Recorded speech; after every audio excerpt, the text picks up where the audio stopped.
My husband changed me, someone who used to shy away from social interactions. With him, I thought I could be truly happy. Yet, after we got married, he changed. It started with yelling, moved on to shoving, and ultimately, he kicked me while I was sick in bed. This is not the man I married. Love has turned into fear. I want to run away, but I'm scared to do that too. But I know, at the end of the day, it's on me to speak up. Let's break up. My name is Scarlett, 29 years old. I've been married to Daniel for 2 years, and I'm a housewife. I lost my parents at a young age, and the grandmother who raised me passed away when I was in high school. I was bound to be lonely forever. Since my grandmother passed, I had been uncomfortable with relationships. Simple reason, really. It hurts when people leave. That's why I never had a boyfriend or close friends. I had always been on my own. But Daniel was different. He changed all that. He took an interest in me, a rather gloomy person. I'll never know. He asked me out repeatedly. At first, I was honestly annoyed by his persistence. But eventually, I gave in and found myself caught up in his world, realizing Daniel had become the most important person to me. That's how we ended up getting married 2 years ago, and now I'm questioning whether I should stay married, because Daniel changed after we got married. Within a few months into our marriage, he started coming home less and less. He wouldn't even tell me what time he'd be back and started criticizing what I was doing around the house. Why isn't my dinner ready? If I told him I thought he would be late, he'd just sigh and look at me with cold eyes. You're staying home on my dime and can't even manage the housework? What a wife! And just like that, he'd grab his change of clothes and leave the house. That's when I started making dinner every day, even if he wasn't coming home. But on those days, he wouldn't come home for a week. Is he tired of me? Did he see something he didn't like after marrying me? I couldn't stop thinking about it. I don't want the sweet memories I have with Daniel to be a lie. I don't want to be abandoned. I don't want to be alone. My mind was a mess. After living like this for 6 months, I decided something needs to change. I don't want to be a burden on Daniel, and honestly, we're hardly a married couple in this state. When Daniel finally came home, I asked if he was considering a divorce. To my surprise, he looked shocked. That's not it, Scarlett. I've been busy with work. I'm sorry for being cold lately. Please don't talk like that. In a moment of panic, Daniel hugged me, the first time in months. Suddenly, I felt guilty for not considering how busy he was with work. But if he doesn't communicate, I can't understand his struggles. I asked him to keep me in the loop moving forward, to talk to me when something's up. Of course, I promise. Seeing Daniel's smile made me feel relief for the first time in a while. For a moment, our troubles seemed like a lie, and life returned to normal. Even though there are still days Daniel doesn't come home, he keeps me updated. Just that alone started to make me happy again. However, 1 year after we got married, it was the day of our wedding anniversary. Daniel stood me up and never showed at the restaurant we had reserved. I was heartbroken, especially since it was our wedding anniversary, and I had never thought he'd cancel. Of course, it was because of work. I tried to be understanding since it was work-related, but it still hurt. I wish you would have told me sooner. When Daniel came back the day after our anniversary and I told him that, he glared at me. Why would you say something like that? Don't you see how hard I'm working? I do appreciate that he works hard, but I wanted him to prioritize our anniversary. When I expressed this, Daniel knocked the food off the table, shattering the dish. The sound echoed in the room.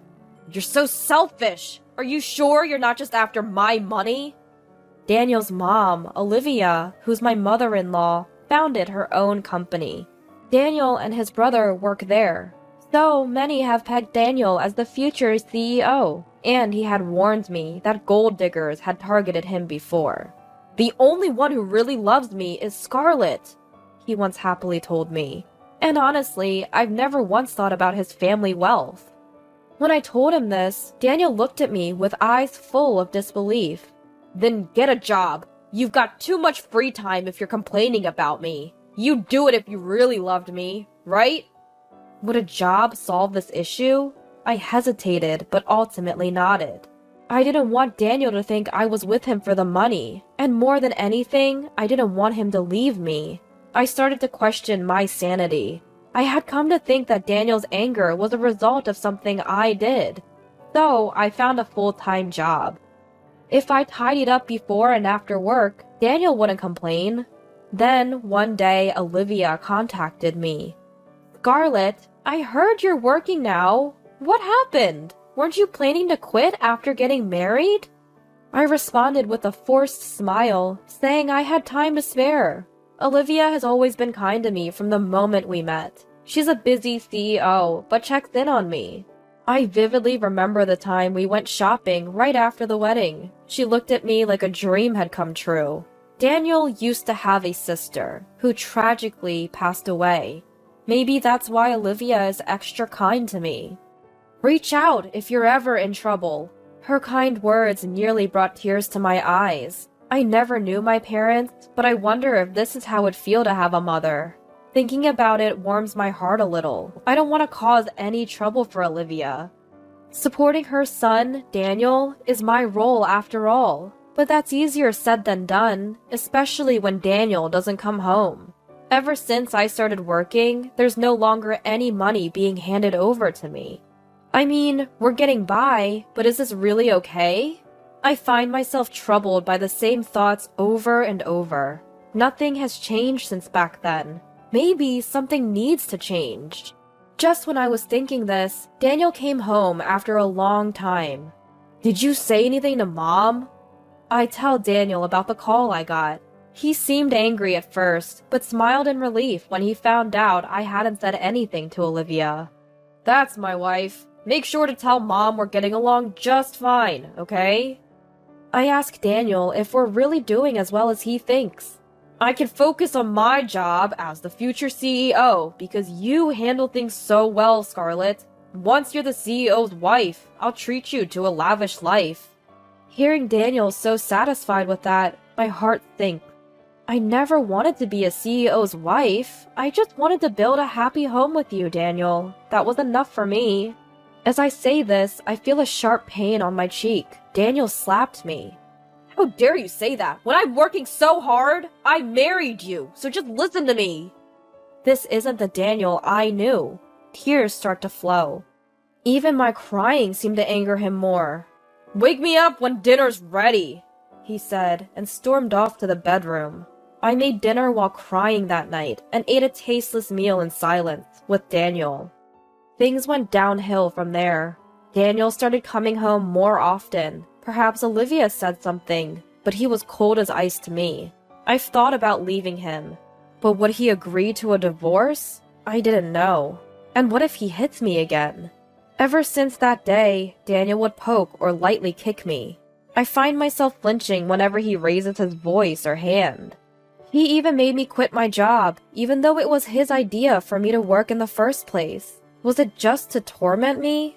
I have no idea what Daniel wants from me. My sole focus every day is not to get yelled at by Daniel. Amidst all this, Daniel invited me to Olivia's birthday party. "There'll be a lot of people there, so don't embarrass me. Get your hair done on the day and wear something appropriate." Despite the rough times, I was looking forward to a break. Seeing Olivia will be my strength to get through the days, but my luck ran out and I came down with a high fever on the day of Olivia's birthday. I have a fever of 103 and it might even go up. I can't go to the in-laws' house, I tell Daniel. As expected, Daniel yells at me. "How could you get sick at a time like this? You're useless!" I apologize over and over, but Daniel kicks me repeatedly through the comforter. "I'm going ahead. Get ready and come to my parents' house." Despite my high fever, Daniel insists that I should come. I can't go like this. Ignoring my soft murmur, Daniel just leaves the house. If I don't go, who knows what he'll do to me next? Desperate, I put on makeup, fix my hair, and get ready. But every move is slow, and my foggy head just takes too much time. Before I know it, over an hour has passed since Daniel left the house. Daniel calls to rush me, annoyed that I haven't arrived. Get it together! Come to the celebration now! Are you trying to embarrass me? I quickly call a taxi and arrive at the in-laws' house. This should prevent more scolding. But when I get there, the relatives and guests look at me with disbelief. Scarlett, what are you wearing? Even Olivia, who notices me, looked puzzled. I catch my reflection in a large, full-length mirror in the in-laws' house. My makeup and hair are a mess. The word disheveled would be an understatement for how I look right now. I apologize to Olivia, who is giving me a cold stare, and she sighs in disbelief. Scarlett, you should break up with Daniel. To which Daniel chimes in cheerfully, Come on, Mom, give her a break. She just overslept. She didn't even remember it was your birthday. I bow my head at his unhelpful comment. Then a loud slap resonates. I look up to see Olivia has slapped Daniel. What? Why? With a face of disbelief, Daniel stares at Olivia. Daniel, did you force Scarlett to come even though she's clearly unwell? Is that how a person should act? Daniel tries to argue back, but gets slapped on the other cheek before he can speak. I have evidence that you're having an affair. Shall we talk about it? Olivia takes Daniel into the study. I'm led to the guest room by my brother-in-law Andrew and rest there. Whether it's the medicine kicking in or exhaustion, I drift into a deep sleep. When I wake up, it's nighttime. Daniel sits in submission and Olivia looks exasperated in the living room. Olivia quickly fills me in on what happened. Apparently, Daniel had been dating someone even before we got married, and he had plans to marry her. Turns out, Daniel's ex had a kleptomania issue. She even stole from Olivia when she visited their home. Naturally, Olivia banned her from the house and made it clear that they wouldn't support Daniel if he married her. That's why Daniel chose me as his cover-up. He thought I looked like his late sister and that Olivia would like me. If Olivia approved of me, he figured he would also be in her good graces. Olivia didn't say more, but I think Daniel also saw my docile nature as easy to manipulate. Daniel planned to break up with you after he became the CEO. I've only met Scarlett a few times a year, but she seemed less lively each time. That's why I investigated my son and Scarlett. I'm really sorry about Daniel. With that, everything made sense. Daniel never loved me from the start. Surprisingly, I felt more relieved than sad, because I'd already been thinking I should leave. Love had turned into fear after all the shouting and physical abuse. Olivia, I'm leaving him. Olivia nodded. Daniel, you better pay the alimony properly in court. Sign these divorce papers and this pledge, she demanded. Quit my job? And $50,000 in alimony? Are you kidding? Daniel was in disbelief. As I was trying to wrap my head around the fact that I might lose my job, Daniel turned to me for help. I really loved you, Scarlett. I was just meeting my ex because she's relentless. I didn't know what she'd do if I didn't. Trust me. He pleaded through tears, but his tears weren't for me. I still have the bruise you gave me this morning. I could easily get a medical report and file charges. Sign the papers if you don't want to be sued, I warned him. Olivia, unaware of the physical abuse, burst into tears and started hitting Daniel. You're a terrible person! Don't ever come back home. We're done, she yelled. Afterward, brother-in-law Andrew stepped in. Daniel signed the papers, crying. If he regretted it so much, he shouldn't have done it in the first place, I thought. Maybe I also had a part in this for putting up with it for so long. Watching Daniel cry, I vowed never to neglect my feelings again. After the divorce, I focused on moving and job hunting. It was a hectic time. But Andrew helped with finding a new place, and Olivia even referred me to a job. I was being pampered, really. I managed to find a job in the same field as before, and recently got the offer. Of course, I was hired on merit after a proper interview, not because of connections. But ever since, Olivia has been a bit overprotective of me, which worries me a little. Starting a new job while adjusting to a new lifestyle is bound to be challenging for a while. Still, right now, I feel more satisfied and secure than anxious. About a year after my divorce, I happened to run into my ex-husband Daniel loitering near my workplace. I just wanted to talk. He looked awful. His clothes were dirty, and he lacked the energy he once had. Long story short, he'd been dumped by his girlfriend and wanted to get back together with me. I couldn't help but laugh. I then showed Daniel my hand. On my right ring finger was a new ring I just received. I've been dating your brother recently. Not sure about marriage yet, but I do know he's a much better person than you. Plus, he's next in line to be CEO. Daniel had always arrogantly assumed that he, as the eldest son, would take over the family business, but Olivia never considered the irresponsible Daniel as a successor. Being married to you was a struggle, but there's one thing I'm grateful for. Thank you for introducing me to your family. I'm cherished here now. With a smile, I conveyed this to him. Daniel collapsed on the spot. He fell to his knees, sobbing. That was the moment I felt truly glad to have left him. While I still can't contemplate marriage due to my history with Daniel, I've decided to once again trust those who supported me during my toughest times. From now on, I'll live being true to my feelings.